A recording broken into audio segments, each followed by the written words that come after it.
여러분 안녕하십니까? 터키통 아저씨 이철입니다. 여러분 혹시 거북이 조련사라는 말 들어보셨습니까? 거북이 조련사, 그러니까 거북이를 훈련시키는 사람인데요. 자, 오늘은 거북이 조련사라는 그림 이야기를 한번 해보겠습니다. 자, 이 그림 이야기를 하기 위해서는 이 그림이 소장되어 있는 페라 박물관을 가봐야 합니다. 이스탄불의 베이올루구에 있는 페라 지역에 작지만 아름다운 품격 있는 미술관이자 박물관인 페라 박물관이 있습니다. 여기에 지금 말씀드리고자 하는 거북이 조련사 그림이 소장되어 있습니다. 자, 이 페라 박물관은요, 이스탄불의 골든혼이 내려다 보이는 곳에 있습니다. 페라, 사람 이름 같기도 하죠. 이 페라는 그 오스만 제국 역사에서요, 상당히 낭만적인 그런 도시였습니다. 외계사들이 많이 살고 돈 많은 상인들이 또 많이 살았고, 또 무슬림이 아닌 기독교 신민들이 많이 살았던 곳, 이탈리아, 프랑스, 스페인 등 다국적 그 신민들이 살았던 곳이 바로 이 페라입니다. 자, 이 페라 박물관은 1893년에 지었던 브리스톨 호텔을 이제 개조해 가지고요, 2005년에 문을 연 사립 박물관입니다. 이 박물관의 가장 큰 특징 중에 하나는, 여러분 19세기에 소위 오리엔탈리스트라고 하는 사람들이 그 그림을 많이 생산해내지 않았습니까? 이 박물관은 그 당시 유행했던 오리엔탈리스트들의 그 그림을 이게 소장하고 있는 특징이 있고요. 두 번째로 또 중요한 것은 아나톨리아 그 지역에서, 그러니까 지금의 튀르키예에서 옛날부터 사용되었던 도량형 기구, 그러니까 무게를 재는 그런 기구들이 있지 않습니까? 이 아나톨리아 반도에서 사용됐던 도량형 기구들을 이게 소장하고 있고요. 세 번째는 또 아나톨리아 반도에는 도자기 세라믹이 또 아주 유행했잖아요. 그래서 그 세라믹 도자기 제품들을 소장하고 있는 곳이 바로 이 페라 박물관입니다. 자, 이 페라 박물관이 소장하고 있는 여러 가지 그 그림 중에 세간의 이목을 끄는 그림은요, 지금 여러분께 바로 보여드리는 이 그림, 거북이 조련사라는 그림이죠.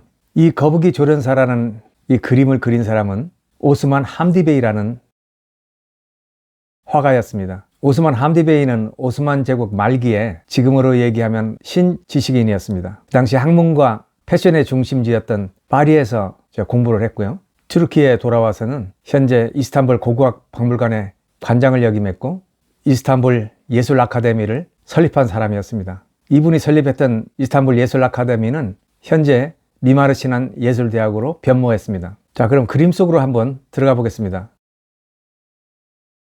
이 그림에는 길고 펑펑하게 이렇게 늘어진 붉은색 옷을 입은 허리가 굽은 노인 모습의 사람이 하나 있습니다. 머리에는 터번을 쓰고 손에는 네이라는 피리를 들고 있고 등에는 나카레라는 드럼을 가지고 있습니다. 그리고 그의 발밑에는 5마리의 거북이가 정지한 듯 이렇게 기어가는 모습을 이렇게 묘사를 해놨고요. 또 거북이의 그 먹이 같은 풀잎도 이렇게 뿌려져 있습니다. 그 노인의 얼굴은 바로 이 그림을 그린 오스만 함디베이의 얼굴입니다. 당시 오스만 함디베이는 자기 얼굴을 이렇게 카메라로 찍어 놓고요, 그 사진을 보면서 이 그림을 이렇게 그렸다고 합니다. 그림을 그린 해는 1906년입니다. 그리고 이 그림 안에 이제 보이는 그 모스크의 한 배경 같은 이 상황이 그려져 있죠. 이것은 바로 부르사에 있는 예실 모스크 그 위층에 있는 모습을 그대로 이렇게 그려놓은 것입니다. 자, 이 그림의 그 전체적인 느낌은 이 붉은색 옷을 입은 허리 굽은 이 노인이 바로 5마리의 거북이를 훈련시키는 조련사다라는 직감이 바로 오게 되어 있습니다. 자, 그러면 이 오스만 함디베이는 어떻게 해서 이런 그림을 그렸을까? 또 이것이 궁금해지는데요. 알려진 바로는 이 그림을 그린 해는 1906년인데 그로부터 37년 전인 1869년에 오스만 함디베이가 바그다드에 머무를 일이 있었는데, 그때 거기에서 르뚜르두몽드라는, 즉 세계 여행이죠, 불어로 된 그 여행 잡지를 이렇게 보게 됐는데, 거기에 어느 여행가가 이 거북이 조련사에 대한 글을 써놓은 게 있었다고 합니다. 그 글에 따르면 그 글쓴이는 아마 일본에서 거북이 조련사의 모습을 보았는데, 이게 한국어를 말하는 이 조련사가, 그러니까 한국인이었겠죠. 그 조련사가 리듬을 타고 어떤 타악기를 치면 거북이들이 일렬로 기어갔고요, 또 얇은 널판지 위에 차례차례 올라갔다라는 이런 글을 읽었다고 합니다. 아마 오스만 함디베이는 그 글을 보고 상당히 놀라워했고 또 그것을 기억했던 것 같습니다. 사실 투르크인들에게 거북이를 조련한다는 이런 것은 그렇게 놀랄 일은 아니었던 것 같습니다. 왜냐하면 18세기 오스만 궁전에서 튤립을 재배하고 튤립 정원을 만드는 일이 아주 유행했거든요. 그래서 사람들이 밤에도 이제 튤립 꽃을 이제 보려고 했는데 밤에도 튤립 정원을 이렇게 밝게 보이기 위해서 이 거북이를 이용했다는 이야기가 있습니다. 즉 거북이를 훈련시켜서 거북이 등에다가 작은 촛불 등을 달고요. 정원 내를 거북이들이 기어가게 만들었는데 이 거북이들이 기어가게 되면 이제 밝은 빛이 이렇게 보이지 않겠습니까? 그러니까 깜깜한 밤에 거북이 등에서 비쳐나오는 그 불빛으로 튤립 정원이 얼마나 아름답게 보였겠습니까? 이런 역사적인 경험 때문에 오스만 함디베이에게 이 거북이 조련사라는 그 이야기는 아마 특별한 어떤 감각으로 그의 가슴에 들어왔던 것 같습니다. 아까 거북이를 조련시키는 사람이 한국말을 하는 조련사라고 그랬죠. 한국인이 거기에 그 글에 들어가 있는 것도 참 재미있습니다. 정말 한국인이 한국말을 하면서 거북이를 조련했는지 또 다른 자료를 찾아보면 그런 사실이 확인될지도 모르겠습니다. 오스만 함디베이가 그린 거북이 조련사라는 그림. 이 그림은 어느 경매에서 수나와 이난 크라치 재단이라는 측에서 350만 불을 주고 샀고요. 현재는 페라 박물관의 시그니처 컬렉션 작품으로 전시되고 있습니다. 자, 이 그림을 그린 화가 오스만 함디베이가 살았던 오스만 제국 말기 시대는 서양식으로 개혁을 할 것인가 아니면 이슬람 전통을 그대로 유지해 가면서 또 살 것인가를 놓고 오스만 사회 전반이 진보와 보수로 거의 양분된 그런 시기였습니다. 조정에서는 서구식 개혁을 추진하자 이렇게 주장을 했고 또 일반에서는 서구식 개혁은 지금 우리한테 무리다. 우리의 그 정체성은 이슬람이므로 이슬람 정체성을 보호해야 한다 하면서 서구화를 이제 반대를 했죠. 상당히 혼란스러웠습니다. 거북이 조련사라는 이 그림의 해석을 놓고 몇 가지 그 해석이 있습니다. 사실 그림이나 시는 예술성이 있기 때문에 이제 보는 사람의 그 시각에 따라서 해석이 달라지지 않습니까? 근데 오스만 함디베이는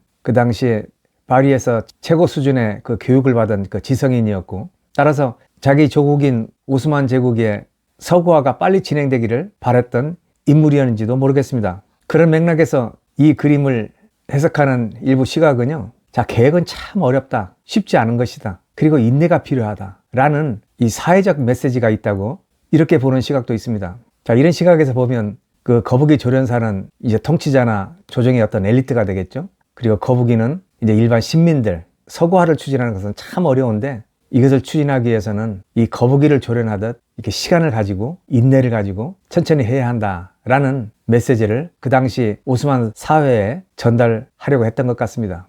거북이 조련사라는 그림을 소장하고 있는 페라 박물관은요. 제가 얼마 전에 이 오스만 제국 600년사라는 책을 발간하는데 그 내용 중에 278쪽에 오리엔탈리스트 그 그림 2점이 있습니다.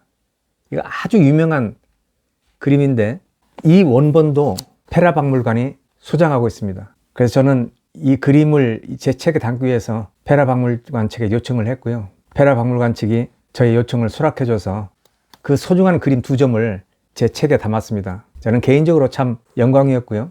얼마 전에 페라 박물관에 들려서 사진이 아니라 원본으로 직접 보는 그런 기회를 가졌는데요. 참 감격스러웠습니다. 자, 지금까지 페라 박물관에 소장되어 있는 거북이 조련사라는 그림 이야기였습니다. 자, 오늘 방송은 여기까지입니다. 시청해주신 여러분 고맙습니다.